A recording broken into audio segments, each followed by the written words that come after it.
Hello everyone, welcome to home science classes. Home science classes में आपका स्वागत है। कैसे हैं आप? आशा करती हूँ अच्छे होंगे, खुश होंगे, मस्त होंगे और पढ़ाई कर रहे होंगे। तो आपको पता है आज संडे और संडे को हम करते हैं अपना प्रैक्टिस। प्रैक्टिस किस चीज़ की करते हैं? तो जो हमने मंडे टू सैटरडे क्लास ली होती है उसी से रिलेटेड आज हमारी होती है प्रैक्टिस।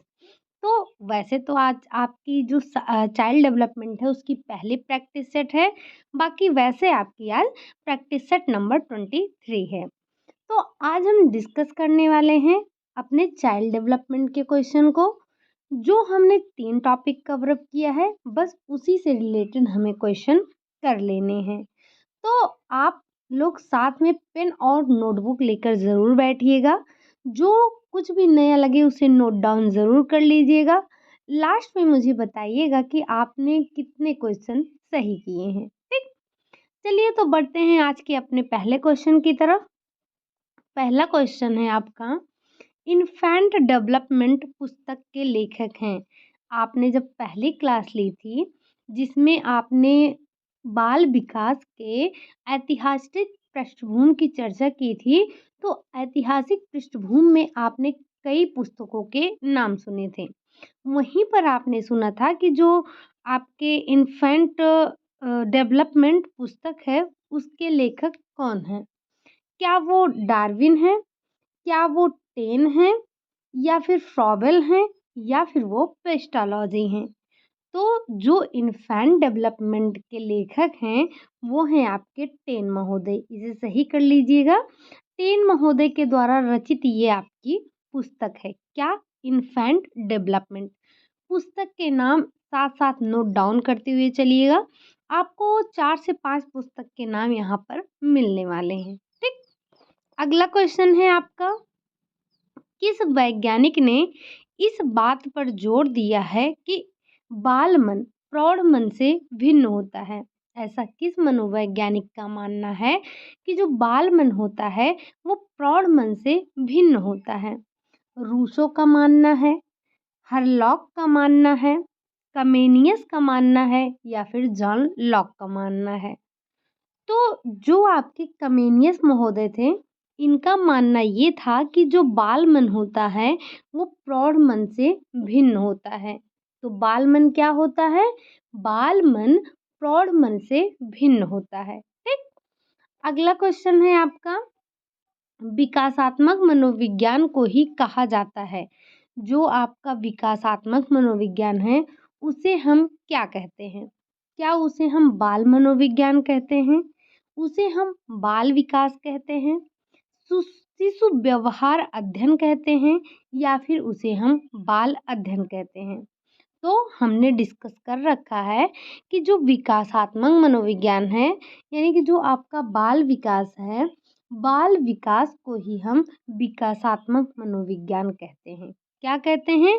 तो बाल विकास को ही हम विकासात्मक मनोविज्ञान कहते हैं। अगला क्वेश्चन है आपका, 19वीं शताब्दी में बाल अध्ययन के क्षेत्र में महत्वपूर्ण परिवर्तन हुए।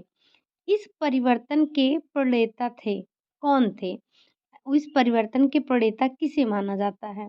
क्या वो स्टेनली हॉल थे, विल्हेम प्रेयर थे, फ्रॉवेल थे, या ब्रांसन अल्कॉट थे? तो जो 19वीं शताब्दी में बाल अध्ययन के क्षेत्र में जो परिवर्तन हुए थे, जो महत्वपूर्ण परिवर्तन हुए थे, उसके प्रणेता कौन माने जाते हैं? तो वो स्टेनली हॉल माने जाते हैं। आपने देखा होगा ये जो सारे क्वेश्चन हम देख रहे हैं, जो आपने बाल विकास का ऐतिहासिक पृष्ठभूमि देखा था, वहीं से ही हम देख रहे हैं। अभी आगे भी आपको वहाँ से क्वेश्चन मिलेंगे।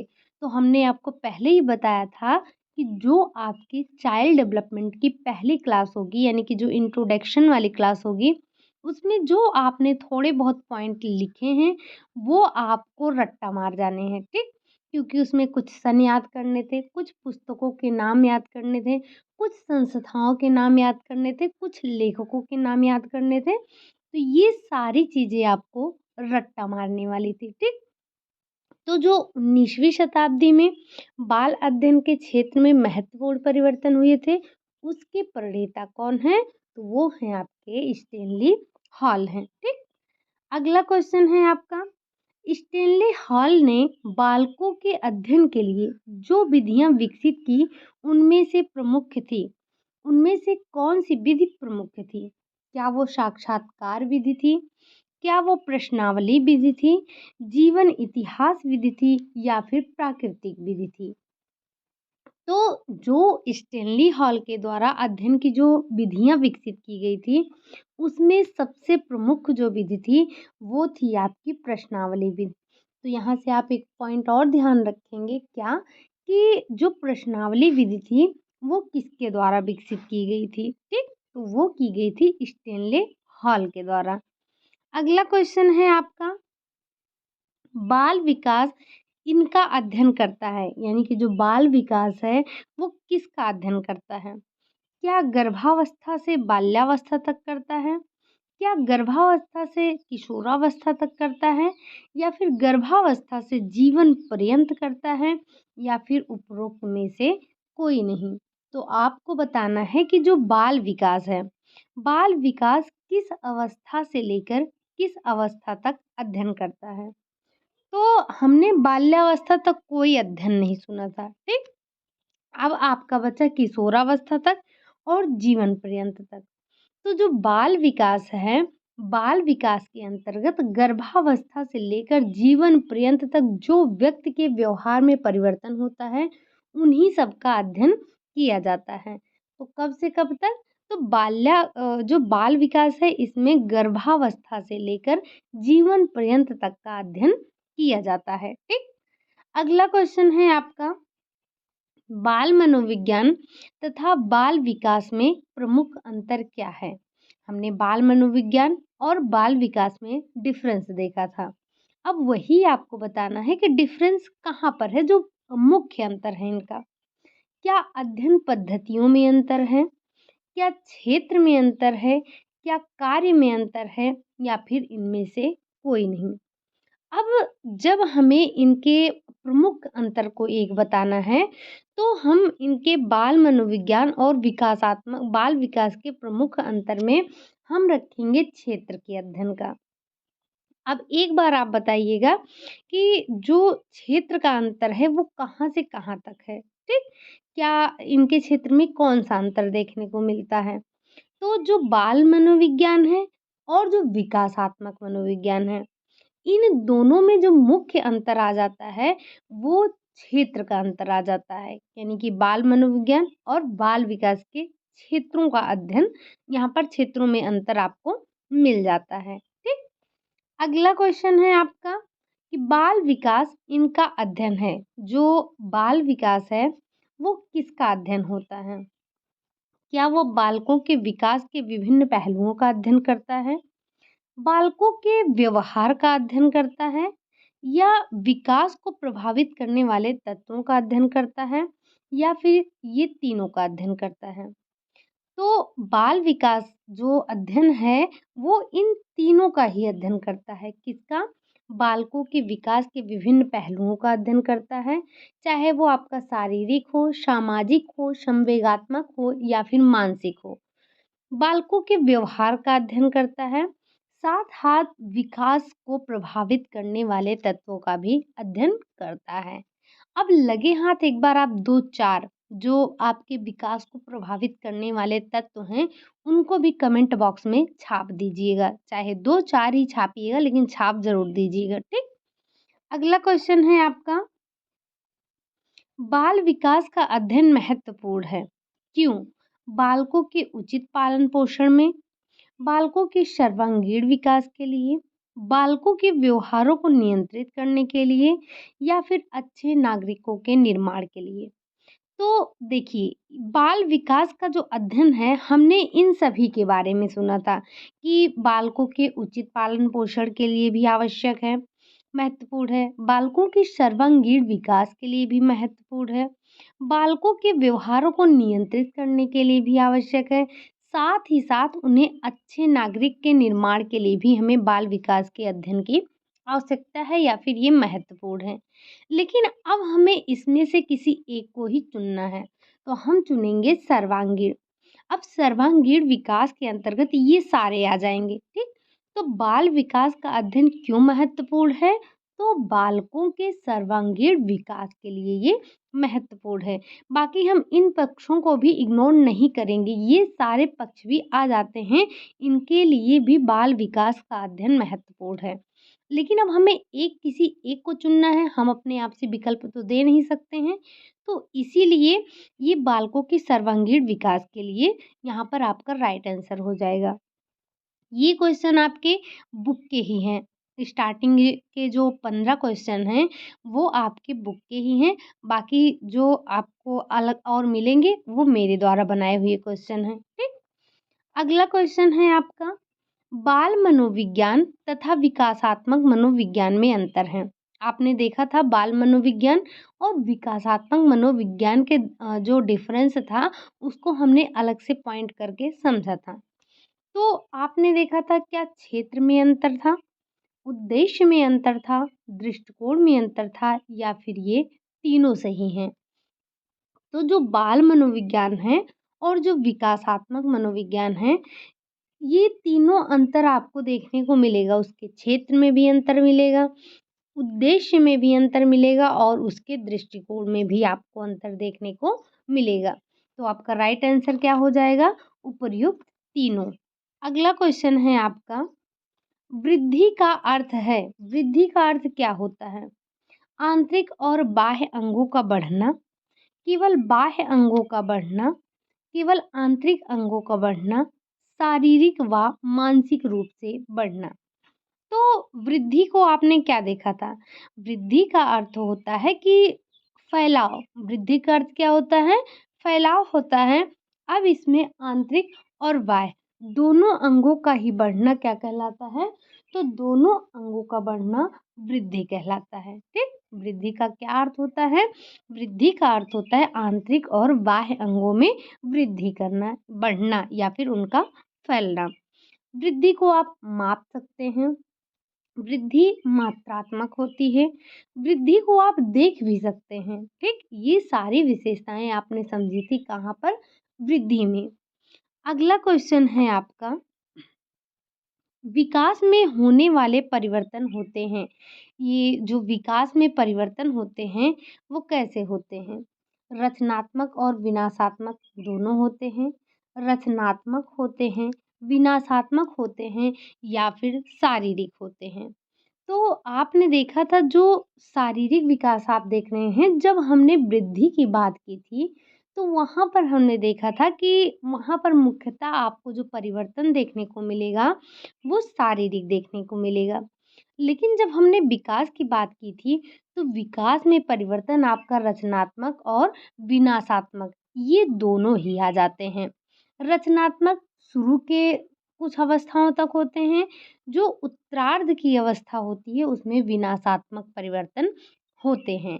तो यहाँ पर परिवर्तन आपके जो विकास में होने वाले परिवर्तन होते हैं वो आपके रचनात्मक और विनाशात्मक दोनों तरह के होते हैं, ठीक। तो यहाँ पर आप किसी एक को मत लगाइएगा, दोनों ही आपके राइट आंसर हो जाएंगे। अगला क्वेश्चन है, विकास के क्षेत्र हैं।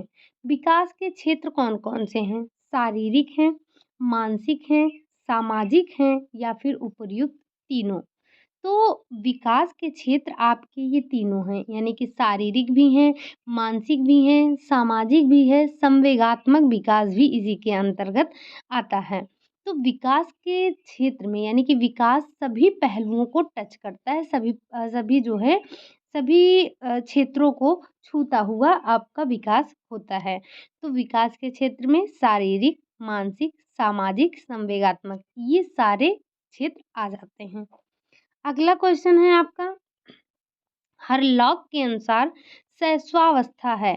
आपने जब अवस्थाओं का वर्गीकरण पढ़ा था तो वहाँ पर आपने 4 लोगों की अवस्थाओं का वर्गीकरण पढ़ा था। अब उसी में से एक आपको बताना है कि जो हरलॉक महोदय हैं उनके अनुसार जो शैशवावस्था है, शैशवावस्था का समय क्या है? क्या जन्म से 2 वर्ष तक माना है इन्होंने? जन्म से 2 सप्ताह तक माना है, गर्भाधान से 2 सप्ताह तक माना है या फिर गर्भाधान से 2 वर्ष तक। तो आपको ये बताना है कि शैशवावस्था का जो काल है या शैशवावस्था का जो समय है वो हरलॉक के अनुसार कितना है। तो हरलॉक का मानना था या उनका कथन था कि जो शैशवावस्था है वो जन्म से लेकर 2 सप्ताह तक होती है, ठीक? कब से कब तक होती है? वो जन्म से 2 सप्ताह तक होती है। अब आप लगे हाथ बता दीजिएगा कि शैले के अनुसार जो शैशवावस्था है वो कब से कब तक मानी जाती है, ठीक? अगला क्वेश्चन है आपका, विकास की प्रक्रिया के मुख्य रूप हैं।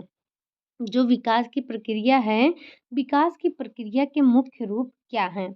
आकार व अनुपात में परिवर्तन, पुराने रूपरेखा में परिवर्तन, नए गुणों की प्राप्ति, उपर्युक्त तीनों।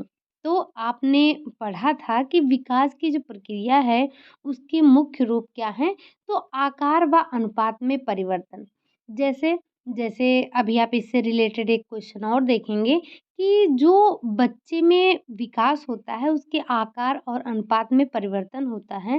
हृदय का अनुपात और जो है आपका जो मस्तिष्क है उसके अनुपात में कितना डिफरेंस होता है। साथ ही साथ आपको पता होगा कि सिर और शरीर के जो अनुपात होते हैं उनमें भी डिफरेंस पाया जाता है। पुरानी रूपरेखा में परिवर्तन, तो जो पुरानी रूपरेखा होती है पुरानी रूपरेखा में भी परिवर्तन पाया जाता है और नए गुणों की प्राप्ति भी होती है, ठीक? तो ये आपका उपर्युक्त तीनों राइट आंसर हो जाएगा। विकास की प्रक्रिया के मुख्य रूप ये तीनों होते हैं, ठीक? अगला क्वेश्चन है आपका, प्राणी 4 से 5 साल में जो कुछ बनना होता है बन जाता है, यह कथन है। मतलब ऐसा किस मनोवैज्ञानिक का मानना है कि जो प्राणी होता है उसको जो कुछ भी बनना होता है वो 4 से 5 वर्ष में बन जाता है। क्या ऐसा फ्रायड का मानना है? क्या ऐसा क्रो एंड क्रो का मानना है? जेम्स ड्रेवर का मानना है या फिर हरलॉक का मानना है? तो जो आपके फ्रायड महोदय थे, फ्रायड महोदय का मानना था कि जो प्राणी होता है, उसे जो कुछ भी बनना होता है, वो 4 से 5 साल के अंदर में बन जाता है, ठीक? अगला क्वेश्चन है आपका, भ्रूण अवस्था की अवधि होती है, यानी कि जो भ्रूणावस्था है, उसकी जब आपने गर्भकाल पढ़ा था, तो गर्भकाल में आपने 3 अवस्थाओं का नाम सुना था, हमने 3 अवस्थाओं में बाँटा था। एक था आपका बीजावस्था, एक था भ्रूणावस्था और एक था गर्भावस्था। तो जो भ्रूणावस्था है उसकी अवधि कब से कब तक मानी जाती है? गर्भाधान से 2 सप्ताह मानी जाती है, तीसरे सप्ताह से 2 माह मानी जाती है या फिर तीसरे माह से जन्म तक मानी जाती है। तो जो भ्रूणावस्था है वो तीसरे माह से, यानी कि जब दूसरा सप्ताह समाप्त होता है तो तीसरे सप्ताह से स्टार्ट होकर 2 माह तक चलता है। और ये जो गर्भाधान से 2 सप्ताह है ये बीजावस्था होती है या फिर इसे हम डिंबावस्था कहते हैं, या यही आपका जो है जर्मिनल कहलाता है, ठीक? तो ये भ्रूणावस्था कब से कब है? तीसरे सप्ताह से स्टार्ट होकर 2 माह तक चलता है। और फिर जब तीसरे माह से गर्भावस्था स्टार्ट होता है और जन्म तक चलता है, ठीक? अगला क्वेश्चन है आपका, कुप्पू स्वामी के अनुसार शैशवावस्था है। आपने इनका वर्गीकरण नहीं देखा था लेकिन इनका एक कथन था ऐसे ही कि जो है ये शैशवावस्था कब से कब तक माना जाता है। तो उसी के अनुसार मैंने इसको क्वेश्चन बनाया है कि कुप्पू स्वामी के अनुसार शैशवावस्था है कब से कब तक मानी जाती है? क्या जन्म से 3 वर्ष मानी जाती है? जन्म से 2 वर्ष मानी जाती है? गर्भाधान से जन्म तक मानी जाती है या फिर इनमें से कोई नहीं? तो कुप्पू स्वामी के अनुसार जो शैशवावस्था है वो आपका जन्म से 3 वर्ष तक माना जाता है, ठीक?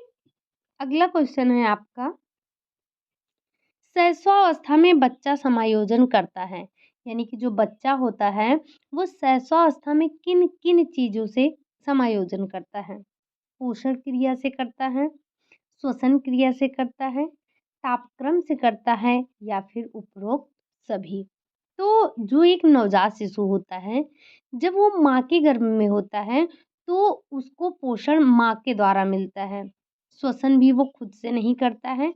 जब बच्चा जन्म लेता है और जब वो रोता है, तब उसकी श्वसन क्रिया प्रारंभ हो जाती है और तापक्रम के साथ भी समायोजन करता है।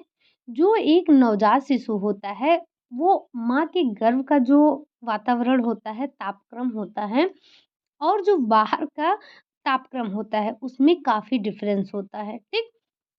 तो उसको पोषण क्रिया से भी समायोजन करना होता है, श्वसन क्रिया से भी समायोजन करना होता है, तापक्रम से भी समायोजन करना होता है। तो इसका मतलब वो इन तीनों के साथ समायोजन करता है। साथ-साथ वो निगलने की क्रिया भी करता है, ठीक? तो इन सभी चीज़ों के साथ वो समायोजन करता है और इसे हम समायोजन की अवस्था भी कहते हैं।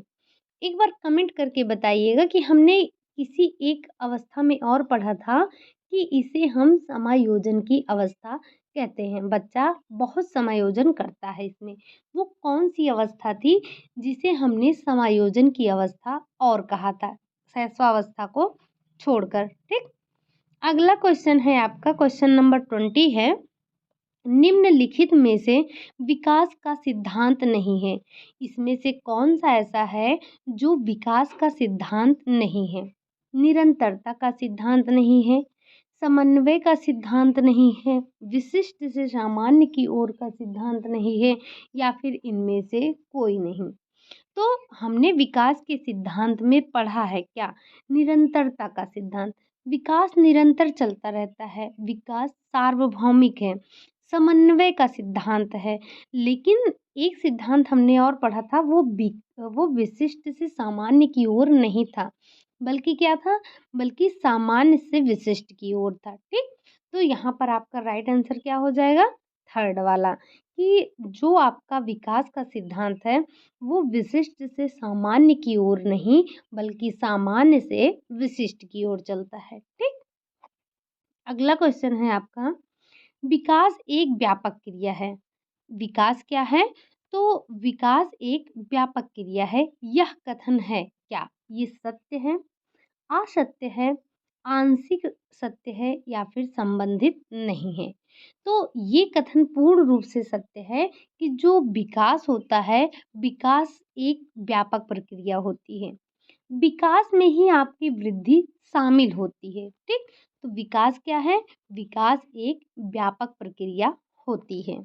अगला क्वेश्चन है आपका, स्वर्णिम अवस्था माना गया है। इसमें से ऐसी कौन सी अवस्था है जिसे हमने स्वर्णिम अवस्था माना है? क्या वो बाल्यावस्था है? क्या वो किशोरावस्था है? क्या वो शैशवावस्था है या फिर वो प्रौढ़ावस्था है?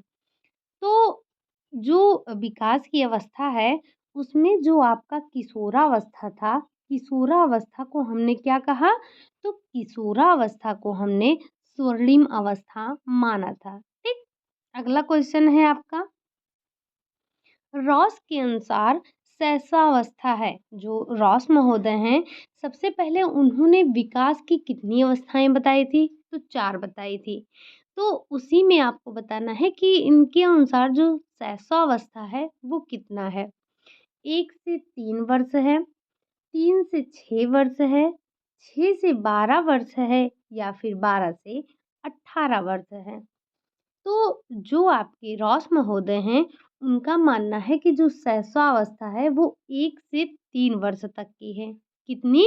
तो 1 से 3 वर्ष की अवस्था शैशवावस्था कहलाती है। किसके अनुसार? रॉस के अनुसार।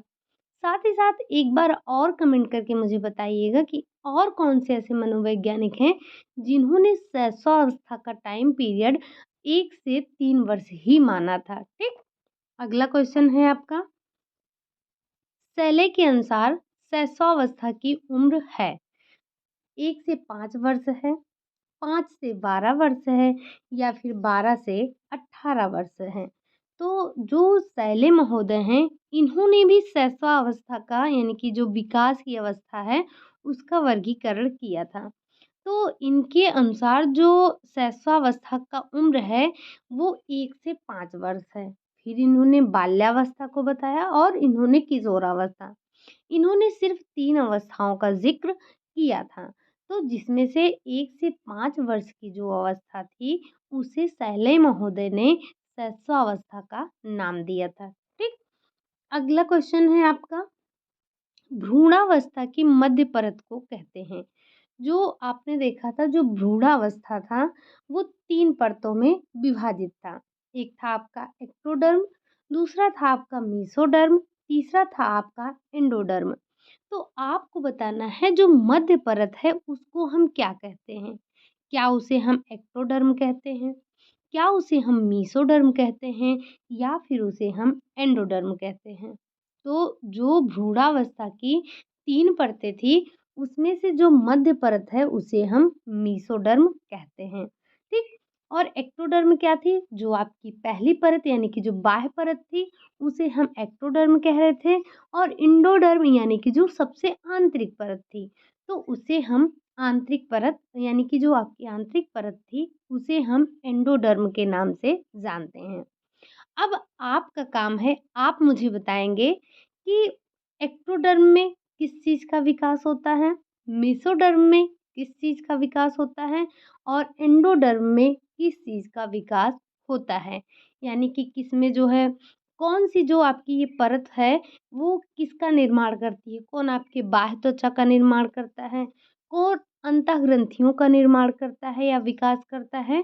ये कमेंट करके आप बताएँगे। अभी शायद से हमने कल नहीं परसों की क्लास में इसको देखा था, जिस दिन हमने गर्भकालीन अवस्थाओं का वर्गीकरण पढ़ा था। ठीक?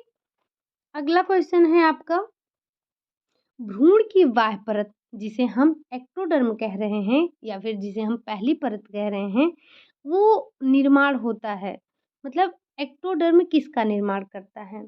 त्वचा का निर्माण करता है, दांत का निर्माण करता है, बाल का निर्माण करता है या फिर उपरोक्त सभी। तो जो भ्रूण की बाह्य परत है यानी कि जो एक्टोडर्म है, वो बाह्य त्वचा का निर्माण करता है, चाहे वो बाल हुआ, दांत हुआ और ये आपकी त्वचा हुई, इन सभी का निर्माण करता है। ये तो आपका हो गया बाह्य परत। अब आप कमेंट करके बताइएगा, इससे पहले भी मैंने यही क्वेश्चन पूछा, अगर आपने वहाँ पर जवाब दे दिया है, तो कोई बात नहीं। लेकिन अगर आपने जवाब नहीं दिया है, तो आप मुझे बताइए कि जो एंडोडर्म है और जो मेसोडर्म है, वो किसका निर्माण करता है, ठीक? अगला अगला क्वेश्चन है आपका, गर्भकालीन अवस्था के किस अवस्था में शरीर के सभी प्रमुख अंगों का निर्माण हो जाता है? ये 3 अवस्थाएँ आप देख रहे हैं। आपने ये गर्भकालीन अवस्था की जो 3 अवस्थाएँ थी वो थी कौन-सी? बीजावस्था, भ्रूणावस्था और गर्भावस्था। अब आपको बताना है कि जो ये अवस्था तीनों अवस्था थी, इसमें से किस अवस्था में शरीर के जो संपूर्ण अंग थे उनका विकास हो रहा था। उनका निर्माण हो रहा था। यानी कि शरीर के जो संपूर्ण प्रमुख अंग हैं, उनका निर्माण हो रहा था। क्या बीजावस्था में हो रहा था? क्या भ्रूणावस्था में हो रहा था? या फिर गर्भावस्था में हो रहा था? तो जो गर्भकालीन अवस्था की जो दूसरी अवस्था थी, यानी कि जो भ्रूणावस्था थी, उसमें हमने देखा था जो शरीर के प्रमुख अंग होते हैं, उनका निर्माण हो जाता है। बीजावस्था में क्या होता है? तो बीजावस्था में आरोपण होता है, ठीक? पहले गर्भाधान के पहले 10 दिन तक जो जीव होता है, वो क्या करता है, माँ के जो गर्भाशय में जो तरल होता है, उसी में तैरता रहता है। लेकिन 10 दिन के बाद वो आरोपित हो जाता है, ठीक? और जो भ्रूणावस्था है, तो उसमें उसमें तो जो भ्रूणावस्था थी, उसमें सभी प्रमुख अंगों का निर्माण हो रहा था और गर्भावस्था में जो निर्माण हुए थे अंग का, उन्हीं का विकास होता है। तो इसे हम विकास की अवस्था के नाम से भी जानते हैं, ठीक? अगला क्वेश्चन है आपका, गर्भकालीन अवस्था के किस अवस्था को विकास की अवस्था के नाम से जाना जाता है? अभी-अभी आपने देखा क्या? किस अवस्था में निर्माण हो रहा है, किस अवस्था में विकास हो रहा है। तो जिस अवस्था में जो गर्भस्थ शिशु है उसका विकास हो रहा है उसे हमने विकास की अवस्था कहा। अब वो कौन था? तो वो था आपका गर्भावस्था। भ्रूणावस्था में क्या हो रहा था? तो जो अंडाकार जीव था उसका आरोपण हुआ। बीजावस्था में जो प्रमुख अंग थे उनका निर्माण हुआ और गर्भावस्था में जो निर्माण हो चुके अंग होते हैं उन्हीं का विकास हुआ। ठीक। अगला क्वेश्चन है आपका, विकास की किस अवस्था में बालकों में समूह प्रवृत्ति का विकास होता है? विकास की वो कौन सी अवस्था है जिसमें बालकों में समूह प्रवृत्ति का विकास होता है? क्या वो शैशवावस्था है? क्या वो बाल्यावस्था है? क्या वो किशोरावस्था है या फिर वो प्रौढ़ावस्था है? तो जो बच्चों का समूह प्रवृत्त होता है वो होता है बाल्यावस्था। बाल्यावस्था में बालकों में समूह प्रवृत्ति का विकास होता है। ठीक। अगला क्वेश्चन है आपका, समस्या बाहुल्य की अवस्था कहलाती है। इनमें से कौन सी अवस्था है जो समस्या बाहुल्य की अवस्था कहलाती है? क्या वो किशोरावस्था है? क्या वो बाल्यावस्था है? क्या वो वृद्धावस्था है या फिर वो प्रौढ़ावस्था है? तो आपने जब सारी अवस्थाओं के बारे में पढ़ा था तो वहाँ हमने देखा था कि जो किशोरावस्था है वो समस्या बाहुल्य की अवस्था होती है। किसकी अवस्था होती है? तो समस्या बाहुल्य की अवस्था होती है। इस अवस्था में किशोरों में बहुत ज़्यादा समस्या होती है। ठीक। उनको अपने कैरियर से भी रिलेटेड समस्या होती है। उनको समाज में समायोजन करने में भी जो समस्या होती है। उनके शरीर में हो रहे जो परिवर्तन होते हैं उससे भी उनको समस्या होती है। तो कुल मिलाकर जो हमारा किशोरावस्था है ये अवस्था समस्या बाहुल्य की अवस्था होती है। अगला क्वेश्चन है आपका, biographical sketch of an infant, ये पुस्तक किसकी है? आपने नाम सुना होगा कि biographical sketch of infant an infant पुस्तक किसकी है? क्या वो टेन महोदय की है, डार्विन की है, कमेनियस की है या फिर इनमें से कोई नहीं? तो इस बुक का नाम तो आपने सुना ही होगा, क्या कि biographical sketch of an infant. ये पुस्तक है डार्विन की। किसकी है? डार्विन की। अगला क्वेश्चन है आपका, एडोलसेंस, ये आपसे कई बार पूछा भी गया है और इसका मुझे उम्मीद है कि आंसर आप सभी को आ रहा होगा। एडोलसेंस नामक पुस्तक की रचना की किसने? क्या स्टेनले हॉल ने की, टेन ने की, डार्विन ने की या फिर कमेनियस ने की? तो जो एडोलसेंस नामक पुस्तक है उसकी रचना स्टेनले हॉल ने की। अब आप बताइएगा कि वो किस सन में किया था? इन्होंने जो रचना की थी वो की थी स्टेनले हॉल ने, लेकिन कब की थी ये आप बताएंगे। अगला क्वेश्चन है आपका, कमेनियस की पुस्तक है, कमेनियस द्वारा जो रचित पुस्तक थी वो कौन सी थी? क्या वो आर्बिस पिक्टस थी, स्कूल ऑफ इन्फेंसी थी या फिर ये दोनों थे या इनमें से कोई नहीं? तो आपने कमेनियस की दो पुस्तक का नाम पढ़ा था, कौन कौन सा? एक था आपका आर्बिस पिक्टस और दूसरा था आपका स्कूल ऑफ इन्फेंसी। तो यानी कि ये आपका उपरोक्त दोनों सही हो जाएगा, लेकिन यहाँ से आपको क्या बताना है?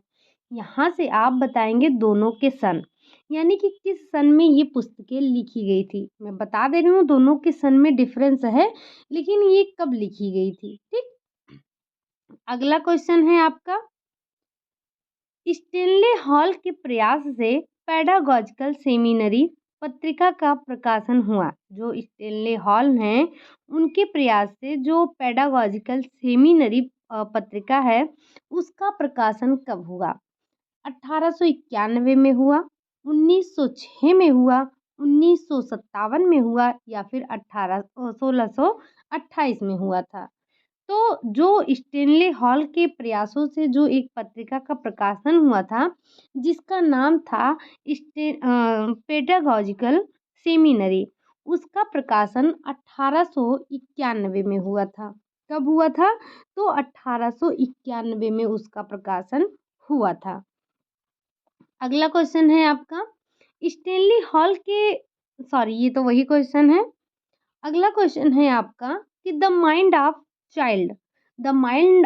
चाइल्ड जीवनी प्रकाशित की गई, किसके द्वारा प्रकाशित की गई?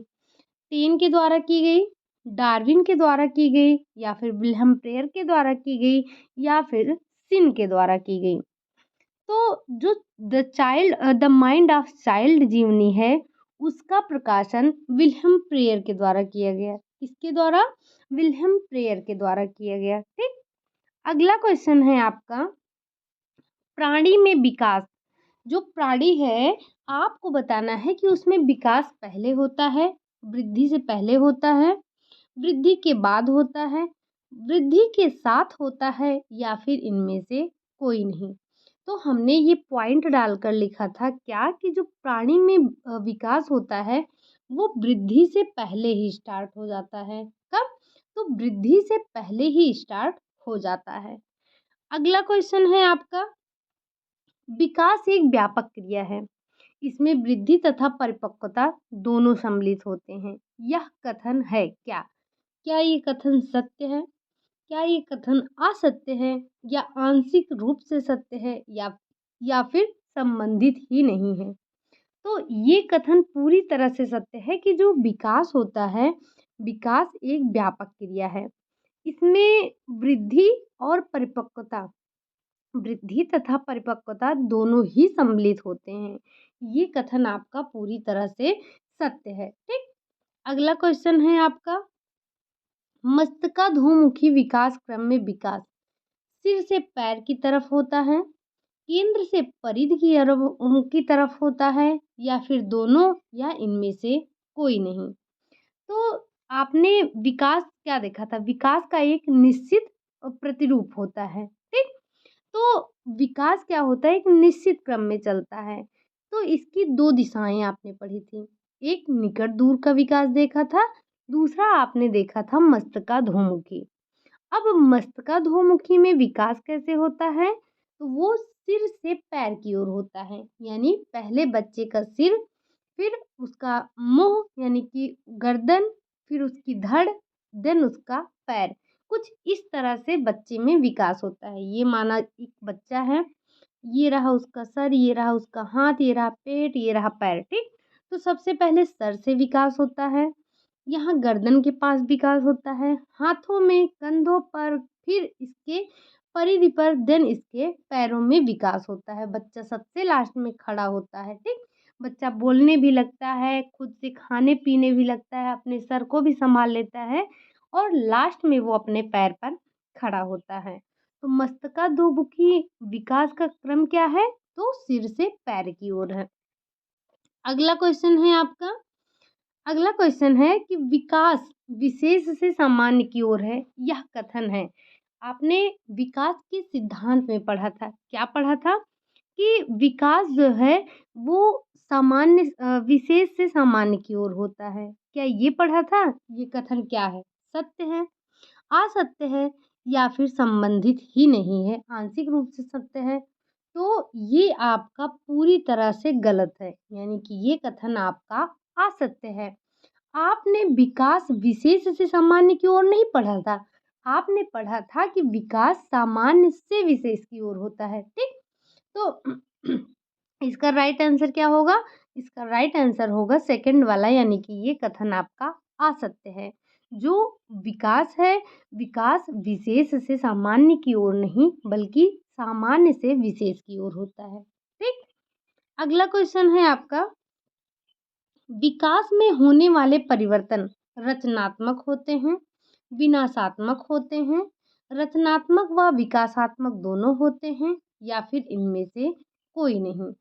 तो ये क्वेश्चन हमने पहले भी देखा है क्या कि विकास में जो परिवर्तन होते हैं वो आपके रचनात्मक और विनाशात्मक दोनों होते हैं। जो उत्तरार्ध के विकास होते हैं वो विनाशात्मक होते हैं, और जो अ, पूर्वार्ध के विकास होते हैं वो आपके रचनात्मक होते हैं। तो यहाँ पर आपको कंफ्यूज नहीं होना है, जो विकास होता है वो रचनात्मक और विनाशात्मक दोनों होता है। ठीक।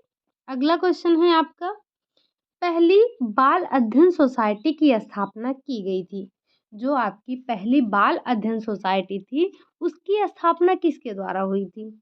कहाँ पर हुई थी? तो अमेरिका में हुई, इंग्लैंड में हुई, भारत में हुई या फिर इनमें से कोई नहीं। तो जो पहली बाल अध्ययन सोसाइटी थी, उसकी स्थापना तो हुई थी अमेरिका में, लेकिन ये स्थापना की किसके द्वारा गई थी? तो ये स्थापना की गई थी स्टेनले हॉल के द्वारा। ठीक, कहाँ पर? अमेरिका में। अगला क्वेश्चन है आपका, गर्भावस्था का समय है, यानी कि ये जो गर्भावस्था होता है, गर्भकालीन अवस्था होती है, वो कितने दिन की होती है? क्या वो 9 माह की होती है, 10 चंद्रमास की होती है, 280 दिन की होती है या फिर उपरोक्त सभी? यहाँ पर 9 माह के साथ-साथ 9 माह प्लस 7 दिन और जोड़ लीजिएगा, ठीक? तो जो गर्भावस्था का समय होता है, वो 9 माह 7 दिन का होता है। चाहे आप इसे 10 चंद्रमास बोल दें, चाहे आप इसे लगभग 280 दिन भी बोल दें, तो बातें तीनों एक ही होती हैं, ये तीनों एक बराबर हैं। 9 माह 7 दिन, 10 चंद्रमास या फिर लगभग 280 दिन, ठीक? तो ये तीनों ही आपका राइट आंसर हो जाएगा। गर्भावस्था का समय यही होता है। अगला क्वेश्चन है आपका, विकास की प्रक्रिया में होने वाले परिवर्तन वंशानुक्रम का परिणाम है, वातावरण का परिणाम है या फिर वंशानुक्रम तथा वातावरण दोनों का परिणाम है या फिर इनमें से कोई नहीं? तो जो विकास की प्रक्रिया है, विकास की प्रक्रिया में जो होने वाले परिवर्तन होते हैं, वो आपके वंशानुक्रम गुण और जो वातावरण के गुण, इन दोनों के गुणों का ही परिणाम होते हैं। आप किसी एक को उच्चता नहीं दे सकते, किसी एक को प्राथमिकता नहीं दे सकते हैं। ये दोनों ही, यानी कि 50% भागीदारी आपके एनवायरनमेंट की होती है और 50% ही भागीदारी आपके हेरेडिटी की होती है। यानी कि 50% गुण हमें वातावरण से मिलते हैं और 50% गुण हमें जो है कहाँ से मिलते हैं? तो वंशानुक्रम से मिलते हैं, ठीक? तो विकास की प्रक्रिया में जो परिवर्तन हो रहे हैं, वो परिवर्तन वंशानुक्रम और वातावरण दोनों के गुणों का ही परिणाम होता है, ठीक? तो राइट आंसर क्या हो जाएगा? थर्ड वाला। अगला क्वेश्चन है आपका, विकास की गति गर्भकालीन अवस्था में सबसे तेज होती है, यह कथन है सत्य है, असत्य है, आंशिक सत्य है या फिर संबंधित नहीं है? तो ये कथन पूर्ण रूप से सत्य है कि जो विकास की गति होती है, वो गर्भकालीन अवस्था में सबसे तीव्र होती है। लेकिन वहीं अगर किशोरावस्था की बात की जाए, तो किशोरावस्था के बाद ये मंद पड़ जाती है, ठीक? तो इसका राइट आंसर क्या हो जाएगा? सही हो जाएगा कि जो विकास की गति है, वो गर्भकालीन अवस्था में सबसे अधिक तेज होती है, ठीक? अगला क्वेश्चन है, और एक बात ध्यान रखिएगा कि जो ये गर्भकालीन अवस्था है, यानी कि जो ये आपका कौन-सा क्वेश्चन था? हाँ, जो विकास की अवस्था है, वो गर्भकालीन अवस्था में सबसे तेज़ होती है। लेकिन ये मतलब अन्य जो आपकी अवस्थाएँ हैं, उनकी अपेक्षा में बात की जा रही है, ठीक? जो आपकी अन्य अवस्थाएँ हैं, उनकी अपेक्षा में बहुत तेज़ होती है। अब बहुत तेज़ का मतलब बहुत तेज़ ये बुलेट ट्रेन मत समझिएगा। हाँ, और अवस्थाओं की अपेक्षा में जो गर्भकालीन अवस्था का विकास है, वो सबसे तेज होता है। अगला है आपका संपूर्ण विकास काल में, ये एक पॉइंट है, इसे नोट डाउन ज़रूर कर लीजिएगा, ठीक? संपूर्ण विकास काल में हृदय का भार जन्म के भार का 13 गुना बढ़ जाता है, जबकि जो मस्तिष्क का भार है, वो केवल 4 गुना ही बढ़ता है। ये कथन क्या है? ये सत्य है, असत्य है, विवादित है या फिर संबंधित ही नहीं है? तो ये कथन आपका पूरी तरह से सत्य है। क्या? कि जो संपूर्ण विकास काल में जो हृदय का भार होता है, वो जन्म के भार का 13 गुना बढ़ता है। लेकिन अगर बात की जाए मस्तिष्क के भार की, तो ये केवल 4 गुना बढ़ता है। ये आपने आकार के अनुपात में जो परिवर्तन देखा था, वहाँ से है, ठीक? तो इसको एक बार नोट डाउन ज़रूर कर लीजिएगा कि संपूर्ण विकास काल में जो हृदय का भार होता है, वो जन्म के भार का कितना गुना बढ़ता है? तो 13 गुना बढ़ता है। लेकिन ध्यान रखिएगा कि मस्तिष्क के भार का केवल 4 गुना ही बढ़ता है, ठीक? ये पॉइंट आप ज़रूर से ज़रूर नोट डाउन कर लीजिएगा। तो बस आज के लिए हमने यही 45 क्वेश्चन ही रखा है। आप लास्ट में मुझे बताइएगा कि आपने कितने क्वेश्चन सही किए हैं, ठीक? क्वेश्चन आपके अच्छे हैं, एग्ज़ाम में पूछे भी गए हैं, तो इन्हें नोट डाउन ज़रूर कर लीजिएगा। जो भी आपका जो आपके पास नोटबुक है या आप इसे ज़रूर नोट डाउन कर लीजिएगा। साथ में मुझे कमेंट करके ये बताना मत भूलिएगा कि आपने कितने क्वेश्चन सही किए हैं और जो क्वेश्चन आपसे बीच-बीच में पूछे जाते हैं उसका आंसर ज़रूर दिया कीजिए। प्लीज़ आपसे रिक्वेस्ट है। अगर तुरंत नहीं आ रहा है तो आप जाकर अपनी नोटबुक खोलिए या फिर जाके आप उस क्लास को दोबारा जो है देखकर फिर बताइए। जैसे अभी जो क्वेश्चन आपको नहीं आया, पेन और नोटबुक लेकर आप बैठेंगे तो उसमें नोट डाउन कर लेंगे कि हमें कौन-सा क्वेश्चन नहीं आया है, ठीक? तो बस आज के लिए यही इतना रखते हैं। क्लास आपको कैसी लगी? अगर अच्छी लगी हो तो लाइक करें, चैनल को सब्सक्राइब करें, साथ ही साथ कमेंट ज़रूर करें जिन क्वेश्चन के आपसे आंसर माँगे गए हैं, ठीक? मिलते हैं नेक्स्ट क्लास में, तब तक के लिए बाय बाय, टेक केयर।